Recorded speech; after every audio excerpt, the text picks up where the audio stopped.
Assalamualaikum warahmatullahi wabarakatuh.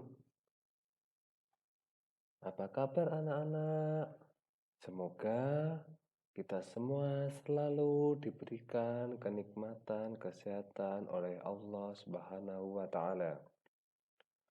Nah, pada kesempatan ini Pak Holil akan mengajak anak-anak untuk belajar rangkaian listrik paralel.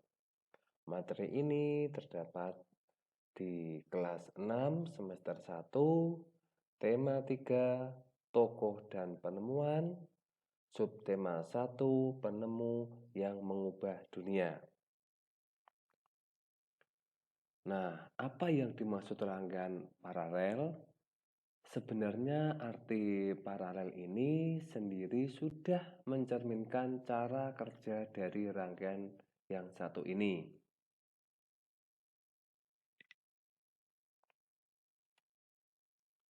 Pengertian rangkaian listrik paralel.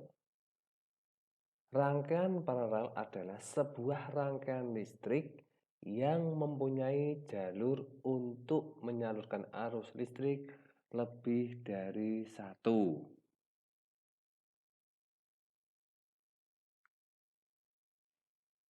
Untuk metode penyusunan paralel sendiri sebenarnya sangat bervariatif.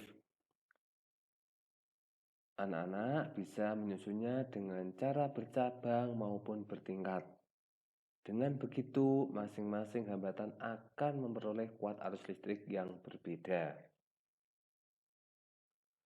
Nah, demikian penampakan rangkaian listrik paralel.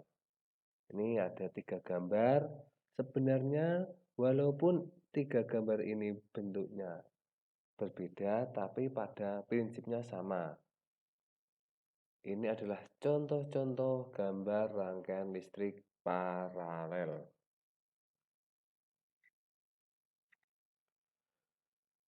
Sifat-sifat rangkaian paralel. Yang pertama, mempunyai arus listrik yang lebih besar. Sebagian besar komponen listrik yang dirangkai menggunakan rangkaian paralel akan menyebabkan hambatan total lebih kecil. Hal ini mengakibatkan arus keseluruhan menjadi cukup besar. Yang kedua, mampu tetap menyala meskipun salah satu aliran terputus. Sifat atau karakteristik rangkaian listrik paralel kedua yaitu mampu tetap menyala meskipun salah satu aliran terputus. Hal ini berbanding terbalik dengan milik rangkaian seri, yang mana komponennya akan mati secara total apabila terjadi korsleting listrik atau putusnya arus di beberapa poin tertentu. Sedangkan rangkaian listrik paralel bisa tetap menyala meskipun salah satu aliran terputus. Hal ini disebabkan oleh adanya beberapa kabel penghubung, serta penyusunan dari setiap komponennya bercabang, bukan sejajar, sehingga bisa menghindari pemadaman secara total. Nah, sifat yang ketiga, setiap cabangnya merupakan rangkaian individu. Artinya, sifat rangkaian listrik paralel berikutnya, yakni setiap cabangnya merupakan rangkaian individu. Setiap arus cabang dari kumpulan ini terpisah. Dalam artian tidak harus menggunakan media hantaran yang sama. Nah, mengapa demikian? Hal ini sesuai dengan pengertiannya yang menyatakan bahwa setiap komponen elektrik disusun secara bercabang. Nah, dari sini muncul berbagai cabang arus listrik. Meskipun sumbernya ada satu, pecahannya dijadikan individu mandiri.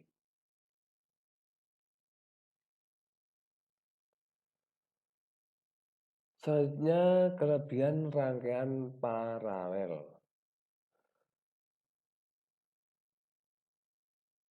Rangkaian listrik paralel memiliki kelebihan. Yang pertama, pembagian arus yang merata pada setiap bagian. Yang kedua, jika satu bagian terputus, maka tidak akan mengganggu yang lainnya, sehingga tetap menyala. Yang ketiga, hemat listrik, karena tidak semua menyala terus.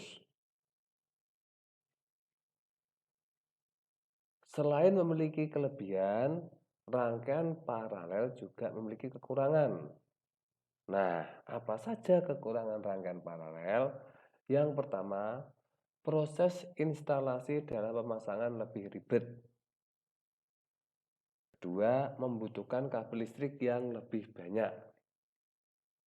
Dan yang ketiga, butuh biaya yang lebih mahal. Rangkaian listrik paralel dapat diterapkan dalam kehidupan sehari-hari. Misalnya pada instalasi listrik di kantor, rumah, atau pabrik. Di rumah kita ini juga menggunakan rangkaian paralel. Kemudian pemasangan lampu lalu lintas. Nah, lampu yang ada di jalan raya atau lampu lalu lintas itu menggunakan sistem rangkaian paralel. Sehingga jika salah satu lampu padam, maka tidak akan mempengaruhi lampu yang lain.